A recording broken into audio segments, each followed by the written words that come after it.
Bulletin की शुरुआत करते हैं बड़े और दुखद हादसे के साथ। राजधानी जयपुर में दिल दहलाने वाला यह हादसा आज सुबह हुआ जब आग का तांडव देखने को मिला जिसने 11 जिंदगियां ले ली। जयपुर के भाखरोटा में गैस टैंकर विस्फोट हुआ। इस हादसे में 11 लोगों की जान गई। एलपीजी टैंकर में विस्फोट के बाद भीषण आग लगी और हादसे में मृतकों की संख्या अब 11 पहुंच चुकी है। अस्पताल प्रशासन के मुताबिक 38 के आसपास मरीजों का इलाज फिलहाल अस्पताल में जारी और इन घायलों में 20 से अधिक मरीज 50% से अधिक झुलसे हुए और इन सभी मरीजों की हालत गंभीर बताई जा रही है।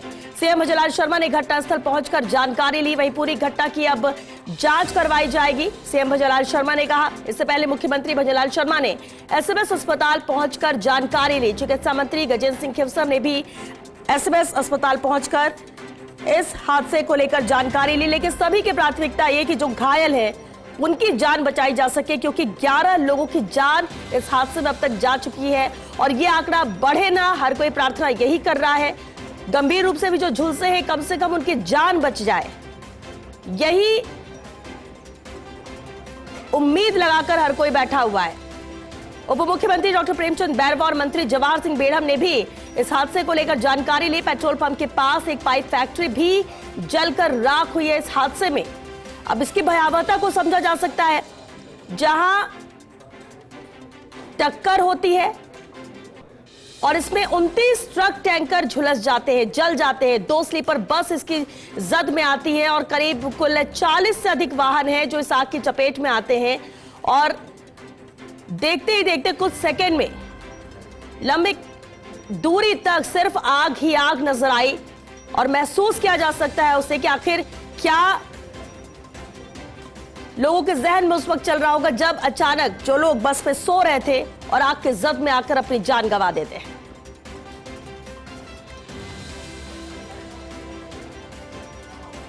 भाखरोटा अग्निकांड को लेकर अपडेट के साथ सीधे रुक करते हैं। सहयोगी सत्यनारायण शर्मा हमारे साथ जुड़ रहे हैं हादसा स्थल से। सत्यनारायण, देखिए दिन जब उगा, सूरज उगने से पहले यह हादसा हुआ और जब लोगों की आंखें खुली तो ये दुखद जानकारी सबको मिली और एक एक करके ये आंकड़ा मरने वालों का बढ़ रहा है। अभी वहां की स्थिति क्या है? यह हादसा कैसे हुआ, किस तरह से जांच जारी है? हालांकि प्राथमिकता यह है कि पहले जो घायल हैं वो बचाया जा सके, ये आंकड़ा बढ़े ना, लेकिन साथ ही साथ इस हादसे को लेकर भी हर कोई जानकारी जानना चाहता है। अपडेट सबसे पहले आपसे चाहेंगे क्योंकि आप मौके पर मौजूद हैं।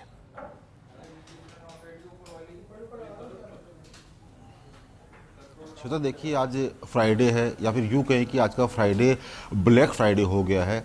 हर घंटे एक जान जा रही है।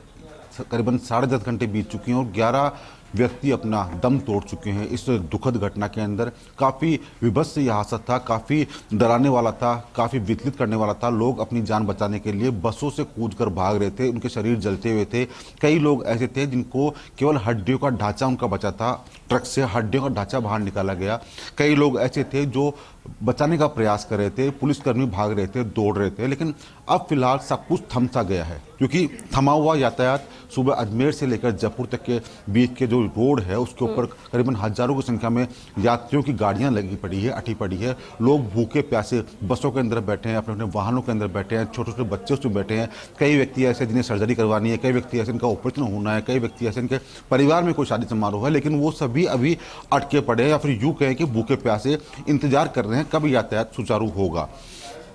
11 जानें अभी तक जा चुकी है। जो व्यक्ति अस्पताल में भर्ती है उसमें से 50% से अधिक झुलसे हुए हैं। तो ऐसे में स्थिति और भी भयावह हो सकती है।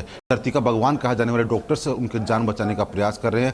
इस घटना के बाद सूबे के मुखिया भजनलाल शर्मा खुद मौके पर आए। उन्होंने साफ कहा कि दुर्घटना तो हो चुकी, जो होना था वो हो गया, लेकिन भगवान से प्रार्थना की जा रही है, अपील की जा रही है, डॉक्टरों से अपील की जा रही है कि जो व्यक्ति वहाँ पर भर्ती है और जो लगातार मौत का आंकड़ा बढ़ता जा रहा है उसको रोका जा सके। एक व्यक्ति के खत्म होने से पूरा परिवार उजड़ता है, तो 11 जानें श्वेता इसके अंदर गई है। कई लोग तो ऐसे भी हैं श्वेता जिनकी अभी तक शिनाख्त नहीं हो पाई है, क्योंकि केवल हड्डियों का ढांचा बचा है, उसकी शिनाख्त होना काफ़ी मुश्किल है, काफ़ी बड़ी चुनौती है। और दूसरी चुनौती ये है श्वेता कि ये जो अजमेर रोड है, देखिए यहाँ से 500 मीटर की दूरी पर गैस शिफ्टिंग का काम चल रहा है, यानी कि एक टैंकर से दूसरे टैंकर में गैस डाली जा रही है। इसलिए सुरक्षा दृष्टि से ये पूरा एरिया खाली करवाया गया है, आसपास के घरों को खाली कराया गया है, क्योंकि पुलिस और सरकारी मशीनरी नहीं चाहती कि दोबारा से ऐसा कोई बड़ा हादसा हो जाए, इसलिए इस पूरे इलाके को खाली करवा लिया गया है। लेकिन राहत की बात श्वेता ये भी है कि ये जो हादसा जहाँ हुआ है वहाँ पर आमने सामने 3 पेट्रोल पंप थे। अगर उन पेट्रोल पंप तक आग की लपटें पहुँचती या गैस वहाँ पहुँच जाती तो आप सोचिए कितना बड़ा हादसा इस राजस्थान की राजधानी जयपुर में हो जाता। लेकिन राहत की बात है, भगवान गोविंद देव जी का आशीर्वाद जयपुर जनता पर बना हुआ है और शायद इसीलिए ये विकराल हादसा होने से बच गया। अब उम्मीद की जा रही है, भगवान से प्रार्थना की जा रही है कि जो व्यक्ति वहां भर्ती है उनकी जान बचाई जा सके और साथ साथ करीबन 2 से ढाई घंटे इस गैस शिफ्टिंग का जो काम है उसमें लगेगा। तो 2.5 घंटे बाद दोबारा से यातायात सुचारू हो पाएगा, दोबारा से जो यहाँ का जो जनजीवन अस्त व्यस्त हो रखा है सुबह से, वो एक बार फिर से पटरी पर आ पाएगा। श्वेता, सत्यनारायण, मौके पर प्रदेश के मुखिया भी पहुंचते हैं, पुलिस भी मुस्तैद है, लगातार वहां से सुरक्षा के लिहाज से भी लोगों को रोका गया है, लेकिन वजह क्या सामने आई? क्या इसे लेकर किसी ने कोई जानकारी दी? हादसा ये हुआ कैसे?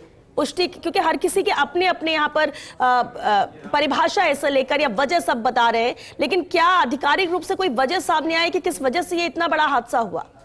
और अब सब कुछ सुरक्षित है ये भी क्या स्पष्ट कहा जा रहा है? क्योंकि गैस की वजह से ये आग फैली, तो वहां पर अब क्या खुले में निकला जा सकता है? ऐसी कोई लोगों के लिए तो मुश्किल नहीं है।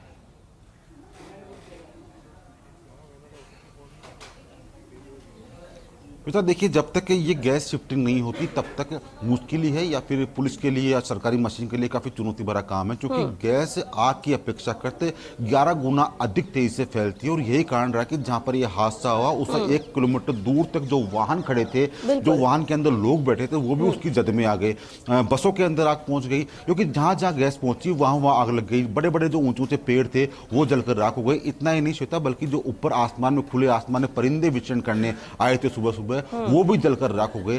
तो काफी हद तक इस जो घटना ने दुखद पहुंचाया है राजस्थान के लिए। काफी आज ब्लैक फ्राइडे हुआ है, तो पुलिस अधिकारियों का साफ करना है। खुद पुलिस कमिश्नर बीजू जो हमारी बात हुई, उन्होंने साफ कहा है कि जब तक सेफ्टी क्लियरेंस नहीं मिलेगा तब तक इस रास्ते को हम चालू नहीं कर सकते। और यही कारण है, क्योंकि राष्ट्रीय राजमार्ग है, ये अजमेर राजमार्ग है, इसको कभी बंद होते हुए हमने इतिहास में नहीं देखा। केवल कोरोना काल के लॉकडाउन में ये रास्ता बंद हुआ था, अन्यथा ये रास्ता कभी बंद नहीं होता। और जब बंद होता है श्वेता, क्योंकि ये रास्ता अहमदाबाद, उदयपुर, अजमेर, जोधपुर, बीकानेर, बाड़मेर, कई रास्तों को ये राजमार्ग जोड़ता है। तो ऐसे में आप सोचिए कितनी बड़ी विडंबना है कि आज लाखों की संख्या के अंदर जो वाहन है वो सड़कों पर अटे पड़े हैं। तो जयपुर के ये जो हादसा हुआ, इसका ट्रैफिक का असर है जयपुर के साथ साथ अजमेर में पड़ रहा है, उससे आगे जो इलाके वहां पड़ रहा है। तो कोशिश की जानी चाहिए कि जो ये गैस शिफ्टिंग का काम है जल्द से जल्द पूरा हो, उसके बाद में यातायात सुचारू हो सके। क्योंकि आज सुबह से रास्ता बंद किया गया तो करीबन हजारों की संख्या में यात्री भूखे प्यासे बसों के अंदर बैठे हैं। लेकिन एक जयपुर की परंपरा है कि जब कोई इस प्रकार से हादसा होता है तो लोग अपने अपने घरों से बाहर आते हैं और जो घायल होता है, कोई परेशान होता है, उसको पूरी परेशानी समझते हैं, उसका साथ देते हैं। और यही देखने को मिला, जो मुख्य राजमार्ग है उसके आसपास जो गांव बसे हुए हैं उन ग्रामीणवासी अपने अपने घरों से खाना पानी बसों में पहुंचा रहे हैं, जो ट्रक ड्राइवर भूखे बैठे हैं उन तक भोजन पहुंचा रहे हैं। तो एक राहत की बात है कि जो जयपुर की परंपरा है एक दूसरे का साथ देने की, वो अभी भी कायम है। इसलिए अब भगवान से प्रार्थना यही की जा रही है कि जो लगातार मौत का आंकड़ा बढ़ता जा रहा है, कैजुअलिटी की संख्या बढ़ती जा रही है, उस पर अंकुश लगना ही चाहिए। होता 11 से अधिक अगर ये संख्या पहुंचती है तो शायद ये इस ब्लैक फ्राइडे को राजस्थान की जनता कभी नहीं भूल पाएगी। ठीक है सत्यनारायण, और इसमें वक्त कितना लग सकता है? क्योंकि देखिए अभी कुछ भी स्पष्ट कह पाना तो मुश्किल है, क्योंकि आपने भी बताया कि गैस शिफ्टिंग का काम है, चुनौतीपूर्ण भी है और सुरक्षा के लिहाज से भी इसे ध्यान देना है, क्योंकि थोड़ी सी भी लापरवाही बड़ी मुश्किल हर किसी के लिए खड़ी कर सकती है, जो लोग वहां पर मौजूद है या जिनके घर वहां पर आसपास है।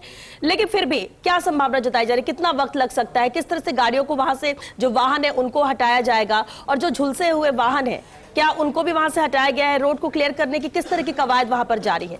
क्योंकि दोनों तरफ देखिए एक साथ एक्शन हो रहा है। अस्पताल में लगातार मुस्तैद डॉक्टर्स भी, क्योंकि बड़ा चैलेंज है, जो झुलसे हैं वो किसी की जान न जाए, सबकी जान बचाई जा सके। दूसरी तरफ इस हाईवे को भी क्लियर करना है, वापस सुचारू करना है, उसमें भी वक्त लगेगा।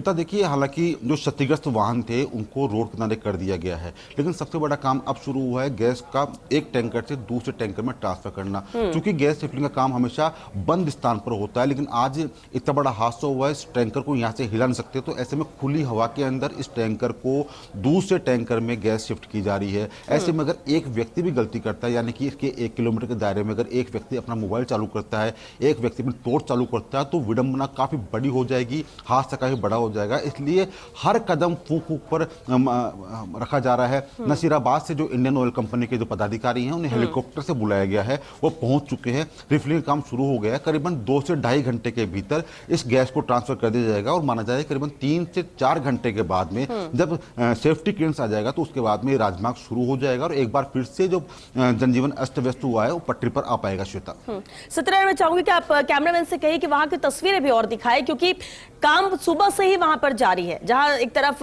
गंभीर घायलों को अस्पताल पहुंचाया गया, दूसरी तरफ यहां पर भी आप मुस्तैद हैं, मौजूद हैं और आपके जरिए हम तस्वीरें भी दर्शकों तक पहुंचाना चाहेंगे।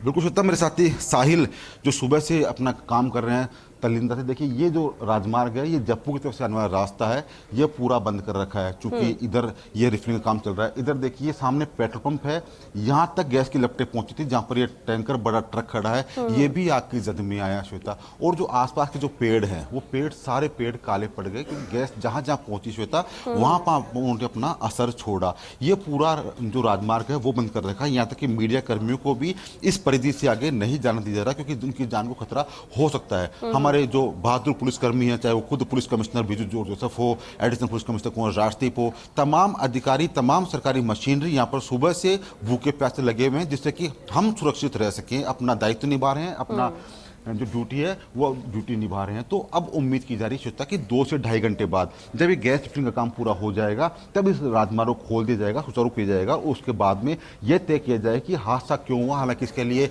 कमेटी का गठन किया गया है, उसके अंदर आरटीओ के अधिकारी भी हैं, पुलिस के अधिकारी भी हैं, अन्य अधिकारी भी हैं। तो साथ साथ ऐसी घटनाओं की पुनरावृत्ति न हो, लोग यातायात के नियमों की पालना करें, कड़े नियम और बनने चाहिए, जिससे कि शहर में आने वाले इस प्रकार के बड़े वाहन हैं उनकी गति निर्धारित हो, जिससे कि ऐसी घटनाओं की पुनरावृत्ति को रोका जा सके। श्वेता, बिल्कुल, और ये नजर भी आ रहा है जिस तरह से एलपीजी गैस शिफ्टिंग का काम भी यहाँ पर जारी है।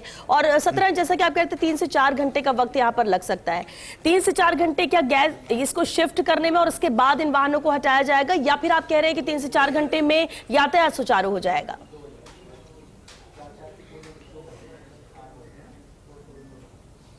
तो देखिए, जो सूचना में मिल रही है कि 3 से 4 घंटे बाद में ये राजमार्ग का यातायात सुचारू कर दिया जाएगा, क्योंकि काफी अधिक प्रेशर है इस राजमार्ग पर, क्योंकि दोनों तरफ की रोड है वो बिल्कुल जाम पड़ी है, यात्री सुबह से भूखे प्यासे वाहनों के अंदर बैठे हुए हैं। तो प्राथमिकता सबसे पहले यही है, क्योंकि उधर अस्पताल के अंदर जो मरीज भर्ती है उनका इलाज जारी है, वहाँ डॉक्टरों की टीम मौजूद है, उनको ट्रीटमेंट दिया जा रहा है, अच्छे से अच्छे उनको ट्रीटमेंट दिया जिससे उनकी जान बच सके। लेकिन इस राजमार्ग को शुरू करना काफी अधिक जरूरी है, यातायात का दबाव काफी ज्यादा है, क्योंकि मुख्य राजमार्ग है, हजारों की संख्या के अंदर रोडवेज बसें हो, चाहे वाहन चालक हो, चाहे कारों की संख्या हो, काफी अधिक लगातार बढ़ती जा रही है।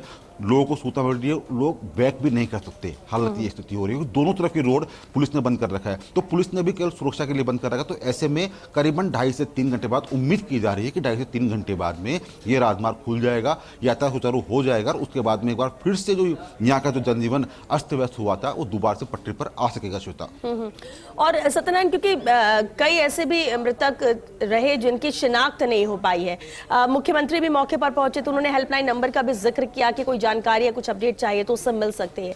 किस तरह की व्यवस्था की गई है?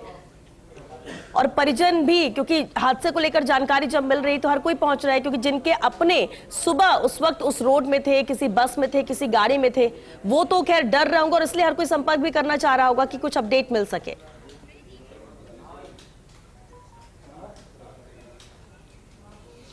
तो देखिए, इसके लिए पुलिस की ओर से हेल्पलाइन नंबर जारी किए गए हैं। कोई भी व्यक्ति जिसका अपना उस समय के दौरान उस बस में या संबंधित उस रास्ते पर मौजूद था, वो अभी तक घर नहीं पहुंचा हो, तो वो उस हेल्पलाइन नंबर पर संपर्क करके अपने परिजनों की सुध ले सकता है। लेकिन सबसे बड़ी विडंबना श्वेता ये है कि 5 से अधिक शव ऐसे हैं जिनकी शिनाख्त भी नहीं हो पाई, क्योंकि करीबन 3 से 4 व्यक्तियों जो मृतक है उनके शव हड्डियों के ढांचे के रूप में बाहर निकाले गए हैं, या फिर यूं कहें कि उनके शव बिल्कुल काले पड़ चुके थे अग्निकांड के कारण, इस गैस के कारण। तो ऐसे में पुलिस के सामने चुनौती ये है कि उनकी शिनाख्त किस प्रकार से होगी। ये तो तब हो पाएगा श्वेता जब ये पूरी रोड वापस से खुलेगी, दोबारा से जनजीवन जो सामान्य हो पाएगा, तब जो अपने अपने घरों से जो गुमशुदा हो चुके हैं, अपने अपने घरों से निकले थे लेकिन वो पहुंचे नहीं हैं, तब जाके उनकी शिनाख्त हो पाएगी। लेकिन काफी चुनौतीपूर्ण कार्य श्वेता ये है।